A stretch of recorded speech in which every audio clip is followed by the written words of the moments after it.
नमस्कार दोस्तों, daily current affair की क्लास में आप सभी का स्वागत है। आज हो चुका है 1 मार्च और 1 मार्च से संबंधित हम सारे करंट अफेयर की क्वेश्चनों को कवर करेंगे। साथ ही पिछले दिन जो हमने पढ़ा है उनका रिवीजन करेंगे और कुछ स्ट्रेटेजी जीके के क्वेश्चन भी रहने वाले हैं। तो चलिए दोस्तों, पिछले वाले दिन के रिवीजन क्वेश्चनों से क्लास को स्टार्ट करते हैं। तो आज का पहला क्वेश्चन है, कल की क्लास में हमने देखा था फरवरी 2024 में किस राज्य ने मुस्लिम विवाह और तलाक पंजीकरण अधिनियम 1935 को निरस्त किया। तो वो क्या, असम राज्य ने। अगला क्वेश्चन है, प्रारंभिक स्तन कैंसर का पता लगाने के लिए सवेरा कार्यक्रम किसके द्वारा शुरू किया गया। तो हरियाणा के द्वारा। और पर्पल फेस्ट का आयोजन आपके दिव्यांगजनों के लिए किया गया। मोबाइल वर्ल्ड कांग्रेस 2024 का आयोजन आपके स्पेन में किया गया। नेक्स्ट, भारत की सबसे बड़ी रक्षा उपकरण प्रदर्शनी का आरंभ कहाँ हुआ। तो महाराष्ट्र में हुआ। इसरो किस मिशन के तहत 4 अंतरिक्ष यात्रियों का नाम ऐलान किया। तो गगनयान के तहत। और नेक्स्ट है, दुनिया की तीसरी सबसे बड़ी मस्जिद जामा अल तजोर कहाँ बनी। तो अल्जीरिया में बनी। राष्ट्रीय विज्ञान दिवस कब मनाया गया। तो 28 फरवरी को मनाया गया। नेक्स्ट, दुनिया की पहली वैदिक घड़ी कहाँ स्थापित की गई। तो उज्जैन में। और पाकिस्तान के पंजाब प्रांत की पहली महिला मुख्यमंत्री कौन बनी। तो मरियम नवाब बनी है मुख्यमंत्री। सारे क्वेश्चन इंपॉर्टेंट है, सारे दोस्त ध्यान में रखेंगे। और आज की क्वेश्चनों की शुरुआत करते हैं। आज का पहला क्वेश्चन है, चुनाव आयोग ने किसके साथ मिलकर मेरा पहला वोट देश के लिए अभियान शुरू किया। राइट आंसर हो जाएगा शिक्षा मंत्रालय। शिक्षा मंत्रालय के साथ मिलकर चुनाव आयोग ने मेरा पहला वोट देश के लिए अभियान की शुरुआत की। और वर्तमान में शिक्षा मंत्री की बात करें तो वो हो जाएंगे हमारे प्रधान। धर्मेंद्र प्रधान है वर्तमान में भारत के शिक्षा मंत्री। और युवाओं के मतदान के लिए प्रति रुझान बढ़ाने के लिए चुनाव आयोग ने शिक्षा मंत्रालय के साथ मिलकर इस पहल की शुरुआत की है। और इसके तहत 28 फरवरी से 6 मार्च के बीच उच्च शिक्षण संस्थानों में अभियान चलाया जा रहा है। भारत निर्वाचन आयोग की हम बात करते हैं तो स्थापना की गई आपकी, वो की गई 25 जनवरी 1950 को इलेक्शन इस कमीशन की। और मुख्यालय इसका दिल्ली में।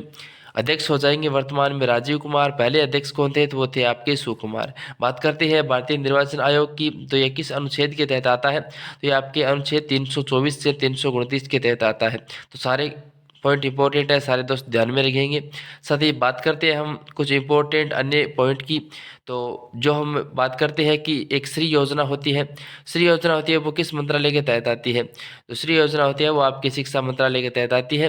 वही बात करते हैं वर्तमान में गृह मंत्रालय किसके पास है। तो आपका इसमें राइट आंसर हो जाएगा अमित शाह के पास है वर्तमान में गृह मंत्रालय। काफ़ी ज़्यादा इंपॉर्टेंट है, ध्यान में रखेंगे। बात करते हैं रक्षा मंत्रालय, तो यह है आपके राजनाथ सिंह के पास। राजनाथ सिंह आपका राइट आंसर हो जाएगा। वही बात करते हैं विदेश मंत्रालय की, तो विदेश मंत्रालय है आपका एस जयशंकर के प्रसाद। वर्तमान में भारतीय विदेश मंत्री कौन है, तो वो आपके एस जयशंकर है। सारे पॉइंट इंपॉर्टेंट है दोस्त, ध्यान में रखेंगे। अगला क्वेश्चन है, इसरो के दूसरे स्पेस पोर्ट की आधारशिला किस राज्य में रखी गई। राइट आंसर हो जाएगा, पहले की हम बात करें तो आपके आंध्र प्रदेश में हो जाएगी। पहले इसरो स्पेस सेंटर की स्थापना आपके आंध्र प्रदेश में की गई। और दूसरे की बात करें तो दूसरे आपका हो जाएगा तमिलनाडु में। डी ऑप्शन आपका करेक्ट आंसर हो जाएगा। प्रधानमंत्री नरेंद्र मोदी ने हाल ही में तमिलनाडु के कुलशेरपट्टिनम में भारतीय अंतरिक्ष अनुसंधान संगठन के दूसरे स्पोर्ट की आधारशिला रखी है। इस प्रोजेक्ट पर 50 करोड़ रुपए खर्च होंगे। लगभग 2233 एकड़ में बनाया जा रहा है और 2 साल में यह चालू होगा। स्पेस एजेंसी है दोस्तों, तमिलनाडु के बारे में इंपॉर्टेंट जानकारी।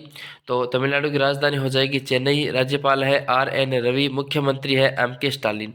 बात करते हैं तमिलनाडु से संबंधित कुछ करंट अफेयर की क्वेश्चन। तो तमिलनाडु लैंड्स की रैंकिंग में टॉप स्थान पर रहा है। इंडिया खेलो यूथ गेम्स का 6वां संस्करण तमिलनाडु में आयोजित किया गया। और तमिलनाडु और भारत के बीच पहली अंतर्राष्ट्रीय क्रूज शुरू होगी। काफ़ी ज़्यादा इंपॉर्टेंट करंट अफेयर की क्वेश्चन है, ध्यान में रखेंगे। अगला क्वेश्चन है, द्रौपदी मुर्मू द्वारा भारत के नए लोकपाल के रूप में किसे नियुक्त किया गया। राइट आंसर हो जाएगा, वो हो जाएगा अजय माणिक राव खानविलकर, जो कि वर्तमान में नए लेखपाल बने हैं भारत के। पहले की बात करें तो वो हो जाएंगे पिनाकी चंद्र घोष। और राष्ट्रपति द्रौपदी मुर्मू ने पूर्व SC जज जस्टिस अजय माणिकराव खानविलकर को लोकपाल का अध्यक्ष नियुक्त किया है। न्यायमूर्ति खानविलकर को 13 मई 2016 से 29 जुलाई 2022 तक सुप्रीम कोर्ट के अध्यक्ष के रूप में कार्य किया है। लोकपाल की हम बात करें तो लोकपाल एक भ्रष्टाचारी विरोधी प्राधिकरण या फिर लोकपाल का निकाय है जो भारत गणराज्य के सार्वजनिक हित का प्रतिनिधित्व करता है। और वर्तमान में हम CDS की बात करें तो अनिल चौहान है। और 16वें वित्त आयोग के अध्यक्ष कौन है, तो वो आपके हो जाएंगे अरविंद पनगड़िया। ठीक है दोस्तों, ध्यान में रखेंगे कौन है 16वें वित्त आयोग के अध्यक्ष। अगला क्वेश्चन है, भारत की सबसे बड़ी सौर बैटरी परियोजना का अनावरण कहाँ किया गया? करेक्ट आंसर हो जाएगा, भारत की सबसे बड़ी सौर बैटरी का अनावरण किया गया छत्तीसगढ़ मध्य प्रदेश में, सॉरी छत्तीसगढ़ में किया गया। और भारतीय सौर ऊर्जा निगम ने छत्तीसगढ़ के राजनांद गांव में भारत की सबसे बड़ी सौर बैटरी ऊर्जा भंडारण प्रणाली चालू की है। ठीक है दोस्तों, ध्यान में रखेंगे, काफ़ी ज़्यादा इंपॉर्टेंट है। बात करते हैं छत्तीसगढ़ की राजधानी की, तो वो हो जाएगी रायपुर। मुख्यमंत्री है विष्णुदेव साई और राज्यपाल हो जाएंगे विश्वभूषण हरिचंदन। नेशनल पार्क कौन कौन से हैं यहाँ के? तो गुरु घासीदास राष्ट्रीय उद्यान हो जाएगा, कांगेर राष्ट्रीय उद्यान हो जाएगा। बात करते हैं लोकसभा सीट की, वो हो जाएगी 11। राज्यसभा सीट है यहाँ की 5। और वर्तमान में यहाँ के त्यौहार प्रमुख कौन कौन से हैं? तो हरेली और छेरछेरा इसके प्रमुख त्यौहार हैं। बात करते हैं छत्तीसगढ़ से संबंधित करंट अफेयर की कुछ इंपॉर्टेंट पॉइंट। तो eco friendly world life project का उद्घाटन नरेंद्र मोदी ने किया। छत्तीसगढ़ के प्रथम उप मुख्यमंत्री पद पर किसे नियुक्त किया गया? तो टी.एस. सिंहदेव को। विष्णुदेव साई के नेतृत्व वाली सरकार राज्य में अवैध धार्मिक धर्मांतरण को रोकने के लिए कानून लाने के लिए तैयार कर रही है। तो ये कौन सा हो जाएगा? अवैध धार्मिक धर्मांतरण को रोकने के लिए कानून लाने वाली सरकार हो जाएगी छत्तीसगढ़ की सरकार। छत्तीसगढ़ ने महिलाओं को 1000 मासिक सहायता प्रदान करते हुए महतारी वंदना योजना शुरू की है। और छत्तीसगढ़ ने रामलला दर्शन योजना शुरू की, जो सालाना 20,000 निवासियों को अयोध्या की मुफ्त तीर्थ यात्रा प्रदान करती है। ठीक है दोस्तों, ध्यान में रखेंगे। नेक्स्ट क्वेश्चन है, हाल ही में जारी वैश्विक बौद्धिक संपदा दो सूचकांक 2024 में भारत किस स्थान पर रहा? तो इसमें रहा 42वें स्थान पर। सूचकांक 55 देशों को उनकी बौद्धिक संपदा व्यवस्था के आधार पर रैंक करता है। सूचकांक में शीर्ष 5 अर्थव्यवस्थाएं हैं, जिनमें आपकी पहली हो जाएगी संयुक्त राज्य अमेरिका, फिर यूनाइटेड किंगडम, फिर फ्रांस, जर्मनी और स्वीडन। ये 5 अर्थव्यवस्थाएं सूचकांक में शीर्ष स्थान पर है। वे बात करते हैं आपके यूएस चैम्बर ऑफ कॉमर्स द्वारा जारी इस रिपोर्ट की, तो ये आईपी सूचकांक 2024 में भारत 42 स्थान में रहा है इस सूचकांक के साथ। तो सारे दोस्त इंपॉर्टेंट इस पॉइंटों को ध्यान में रखेंगे, जो कि काफ़ी ज़्यादा इंपॉर्टेंट है। आपके बौद्धिक संपदा सूचकांक 2024 की इस रैंक में भारत का स्थान हो जाएगा 42वां। ये मोस्ट इंपॉर्टेंट है। अगला क्वेश्चन है, किंग चार्ल्स थर्ड के तहत मानद नाइटहुड प्राप्त करने वाले पहले भारतीय कौन बने? तो सुनील भारती मित्तल बने हैं। भारतीय एंटरप्राइजेज के संस्थापक और अध्यक्ष मित्तल, जो देश की दूसरी सबसे बड़ी दूरसंचारी कंपनी एयरटेल के मालिक है। किंग चार्ल्स थर्ड द्वारा knight commander of the most excellent order of the British Empire से सम्मानित होने वाले पहले यह भारतीय है। कि वे ब्रिटिश संप्रभु द्वारा नागरिकों को दिए जाने वाले सर्वोच्च नागरिक सम्मानों में से एक है, और यह विदेशी नागरिकों को मानद उपाधि से सम्मानित किया जाता है। ठीक है दोस्तों, ध्यान में रखेंगे। अगला क्वेश्चन है आपके, हाल ही में नाटो में शामिल नया देश कौन सा है? तो राइट आंसर हो जाए इसमें आपका स्वीडन राइट आंसर हो जाएगा। फिनलैंड पिछले साल नाटो में शामिल हुआ, उसके बाद स्वीडन आया, जिसकी अध्यक्षता को अब मंजूरी मिल गई है। और इससे रूस को छोड़कर बाल्टिक सागर के आसपास के सभी देश नाटो का हिस्सा बन जाते हैं। कुछ लोगों ने बाल्टिक सागर को नाटो झील के रूप में संदर्भित करना शुरू कर दिया। बाल्टिक की सीमा से लगे देश डेनमार्क, स्वीडन, फिनलैंड, रूस, एस्टोनिया, लातवानिया, लिथुआनिया, पोलैंड और जर्मनी है। ठीक है दोस्तों, मैं आपको मैप के थ्रू बता रहा हूँ, ध्यान में रखेंगे। मैं बात करते हैं हम नाटो की, तो नॉर्थ एटलांटिक ट्रिकी ऑर्गेनाइजेशन, इसकी स्थापना 4 अप्रैल 1949 को। मुख्यालय है ब्रुसेल्स, बेल्जियम में। अध्यक्ष है जेम्स स्टोलिसबर्ग। राजधानी की बात करें तो वो हो जाएगी स्टॉकहोम। मुद्रा है आपकी स्वीडिश क्रोना। प्रधानमंत्री है उल्फ क्रिस्टियनसर्स। ठीक है दोस्तों, ध्यान में रखिए, काफ़ी ज़्यादा इंपॉर्टेंट है। अगला क्वेश्चन है, हाल ही में स्वयं प्लस प्लेटफॉर्म किसने लॉन्च किया? वो क्या आपके शिक्षा मंत्री धर्मेंद्र प्रधान ने।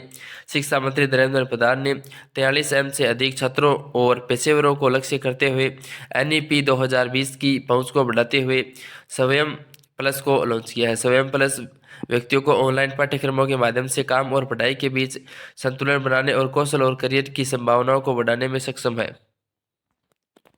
अगला क्वेश्चन है, हाल ही में चंडीगढ़ के नए मेयर कौन बने? करेक्ट आंसर हो जाएगा, हाल ही में चंडीगढ़ के नए मेयर बने वो हो जाएंगे आपके कुलदीप कुमार, जो कि हाल ही में चंडीगढ़ के नए मेयर बने हैं। सी ऑप्शन आपका करेक्ट आंसर हो जाएगा। डिटेल से जान लेते हैं। 2024 के लोकसभा चुनाव से पहले इंडिया गठबंधन के उम्मीदवार और आप आदमी पार्टी के पार्षद कुलदीप कुमार चंडीगढ़ के नए मेयर में होंगे। और सुप्रीम कोर्ट ने चंडीगढ़ मेयर चुनाव में सुनवाई पूरी करते हुए आप पार्षद कुलदीप कुमार को विजयी घोषित किया है। क्या विवाद है पूरा यह हम जान लेते हैं। तो चंडीगढ़ में 30 जनवरी को मेयर चुनाव आयोजित किए गए थे। इस चुनाव में बीजेपी के मनोज सोनकर को जीत दर्ज की थी। चुनाव में सोनकर को 16 तो वही कुलदीप कुमार को 12 वोट मिले थे, वही 8 वोट अवैध घोषित कर दिए गए थे। हालांकि चुनाव में धांधली का आरोप लगाते हुए कुलदीप कुमार को सुप्रीम कोर्ट का रुख किया, जहां कोर्ट ने कुलदीप कुमार के पक्ष में फैसला सुनाया। तो यह थी पूरी जानकारी, ये था इनका विवाद। ठीक है दोस्तों, ध्यान में रखेंगे, काफ़ी ज़्यादा इंपॉर्टेंट है। अगला क्वेश्चन है, दादा साहेब फाल्के अवार्ड 2024 में सर्वश्रेष्ठ अभिनेता का अवार्ड किसने जीता। राइट आंसर हो जाएगा शाहरुख खान। शाहरुख खान ने जीता है दादा साहेब फाल्के 2024 का यह सर्वश्रेष्ठ अभिनेता अवार्ड। सर्वश्रेष्ठ अभिनेत्री का अवार्ड जीता है रानी मुखर्जी ने मिसेज चटर्जी बना नार्वे के लिए। और सर्वश्रेष्ठ निर्देशक का पुरस्कार संदीप रेड्डी वांगा ने। और सर्वश्रेष्ठ अंतर्राष्ट्रीय फीचर फिल्म का अवार्ड ओपनहाइमर ने जीता। सर्वश्रेष्ठ फिल्म क्रिटिक्स का पुरस्कार भारत फेल ने जीता। ठीक है दोस्तों, ध्यान में रखेंगे, जो कि काफ़ी ज़्यादा इंपॉर्टेंट है, जो कि एग्जाम की दृष्टि से। और ये मैं अन्य महत्वपूर्ण क्वेश्चन आपको बता देता हूँ, जो है आपके सबसे कम आयु के प्रधानमंत्री राजीव गांधी। लोकसभा में बहुमत दल के नेता कौन होता है, तो प्रधानमंत्री होता है।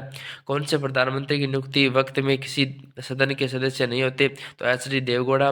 किस प्रधानमंत्री ने एक भी दिन संसद नहीं गए, तो वो थे चौधरी चरण सिंह। यथार्थ कार्यपालिका की समस्त सत्ता किस में निहित होती है, तो मंत्रिपरिषद में निहित होती है। नेक्स्ट, संघीय मंत्रिपरिषद के मंत्री किसके प्रति उत्तरदायी होती है, तो लोकसभा के। संविधान के किस अनुच्छेद में मंत्रिपरिषद की नियुक्ति पदच्युति का प्रावधान होता है, तो आर्टिकल 75 में। और मंत्रिमंडल का गठन करने वाला कौन होता है, तो केंद्रीय मंत्री होता है। स्वतंत्र भारत के पहले कानून मंत्री कौन थे, तो डॉक्टर B.R. अम्बेडकर थे। तो यह थे स्ट्रेटेजी के कुछ क्वेश्चन। और कल का क्वेश्चन है होमवर्क का, वो है देश के सबसे लंबे सिग्नेचर स्टे ब्रिज का उद्घाटन कहाँ किया गया, तो ये आपके गुजरात में किया गया। और आज का क्वेश्चन है, जिसका जवाब आपको कमेंट बॉक्स के माध्यम से बताना है। क्वेश्चन है बहुराष्ट्रीय सैन्य अभ्यास शांति पुरस्कार 4th का आयोजन किस देश में किया जा रहा है। इसका जवाब आपको कमेंट बॉक्स के माध्यम से बताना है। ये मैं क्वेश्चन आपको करवा चुका हूँ करंट अफेयर की डेली की इसी क्लास में। अगर आप रोजाना करंट अफेयर से जुड़ती हो, तो इसका जवाब कन्फर्म रूप से बता दोगे।